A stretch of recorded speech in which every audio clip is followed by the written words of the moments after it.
Hello friends. तो Wednesday season 2 को आए हुए अभी कुछ ही दिन हुए कि नेटफ्लिक्स वालों ने सीजन 3 को कंफर्म कर दिया है।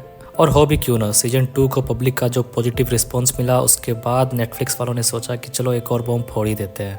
अभी इसकी एक्जैक्ट रिलीज डेट और टाइम का कोई कंफर्मेशन नहीं आया है, पर नेटफ्लिक्स वालों ने बताया है कि वेडनेसडे सीजन 3 सीजन 2 के कंपैरिजन में जल्दी रिलीज होगी।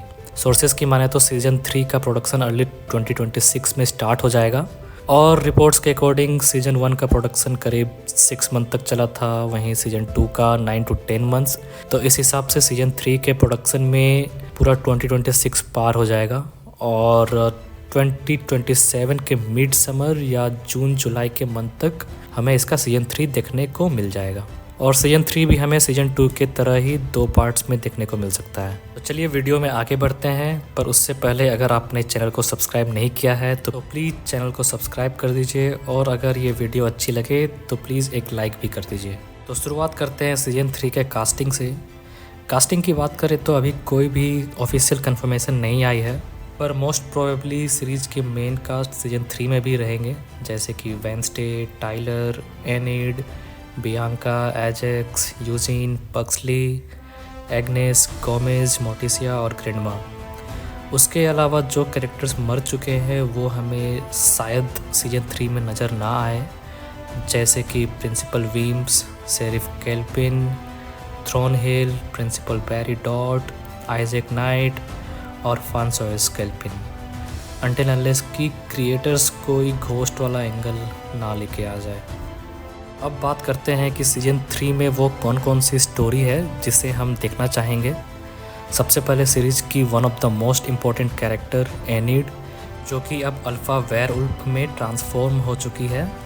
उसे वेडनेसडे अपने अंकल फेस्टर के साथ ढूंढेगी, क्योंकि वेडनेसडे की लाइफ बचाने के लिए एनिड ने अपने लाइफ का सबसे बड़ा रिस्क लिया था और वेयरवुल्फ में ट्रांसफॉर्म हो गई थी, ये जानते हुए कि वो शायद दोबारा कभी ह्यूमन ना बन पाए। और उसने वेडनेसडे से प्रॉमिस भी लिया था कि अगर वो किसी भी कारण से वेयरवुल्फ में बदल गई तो वो उसे ढूंढने ज़रूर आएगी। तो अब सीजन 3 में वेडनेसडे डेफिनेटली अपनी फ्रेंड को ढूंढेगी और उसके वापस से ह्यूमन में ट्रांसफॉर्म होने में हेल्प करेगी, क्योंकि दोनों भले ही एक दूसरे के कम्प्लीटली ऑपोजिट हैं पर दोनों बेस्ट फ्रेंड्स हैं। उसके अलावा हमें आंट ओफेलिया की स्टोरी भी देखने मिल सकती है, क्योंकि वेडनेसडे ने अपने विज़न में उसे देखा था और सीजन 2 के एंड में ग्रैंडमा भी उससे मिलने सीक्रेट रूम में जाती है। पर क्वेश्चन ये है कि जो 20 साल पहले डिसअपीयर हो गई थी और सभी ने उसे मरा हुआ मान लिया था, वो अभी भी ज़िंदा कैसे है और इसके पीछे ग्रैंडमा ने क्या सीक्रेट छुपा के रखा है। क्योंकि ग्रैंडमा का वेडनेसडे को अपने घर पे बुलाने के लिए जोर देना और साथ ही वेडनेसडे की माँ मोटिसिया का उसे आंट ओफेलिया की डायरी देना, ये सब आपस में कनेक्टेड है। सीजन 3 में वेडनेसडे इन्हीं सारी डॉट्स को कनेक्ट करेगी और अपने साइकिक पावर से ये फिगर आउट करेगी कि क्यों ग्रैंडमा ने आंट ओफेलिया को इतने दिनों से सीक्रेटली बेसमेंट में छिपा के रखा है। इसका रीज़न कुछ भी हो सकता है, जैसे कि पहला रीज़न तो ये कि ग्रैंडमा शायद उसे प्रोटेक्ट कर रही हो कि कहीं कोई उस पर एक्सपेरिमेंट ना करे और कहीं कोई उसे मार ना दे।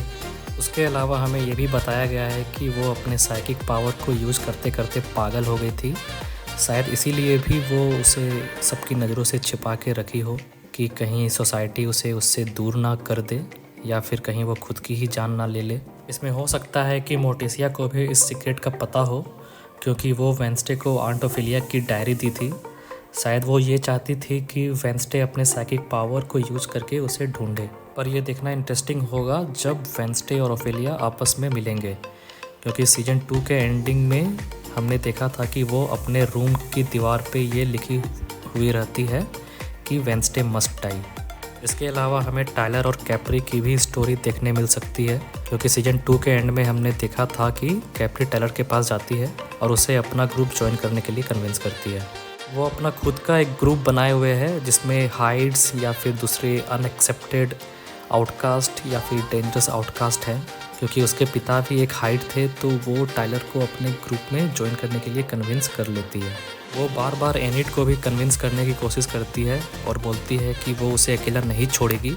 तो पॉसिबिलिटी है कि एनिड, जो कि अब अल्फ़ा वेयरवुल्फ में ट्रांसफॉर्म हो चुकी है, वो खुद को अकेला पाकर एक टाइम के लिए उसके ग्रुप का हिस्सा बन जाए। इसके अलावा हमें टाइलर और वेंसडे की स्टोरी भी देखने मिल सकती है, क्योंकि एक टाइम था जब ये दोनों ऑलमोस्ट एक कपल बन गए थे, वहीं अब एक दूसरे के दुश्मन बन गए हैं। क्योंकि जब आइजैक वेंसडे को ज़मीन में गाड़ रहा था तब टाइलर थोड़ा रिग्रेट फील कर रहा था, पर फिर भी उसने वेंसडे को नहीं बचाया था। पर जब वेंसडे के पास ये मौका था कि वो टाइलर को मार सके, तब उसने उसे नहीं मारा और तो और उसे फ्री भी कर दिया। और फिर बाद में अपने डिसीजन पे रिग्रेट भी कर रही थी कि कहीं उसने कोई ब्लंडर तो नहीं कर दिया है।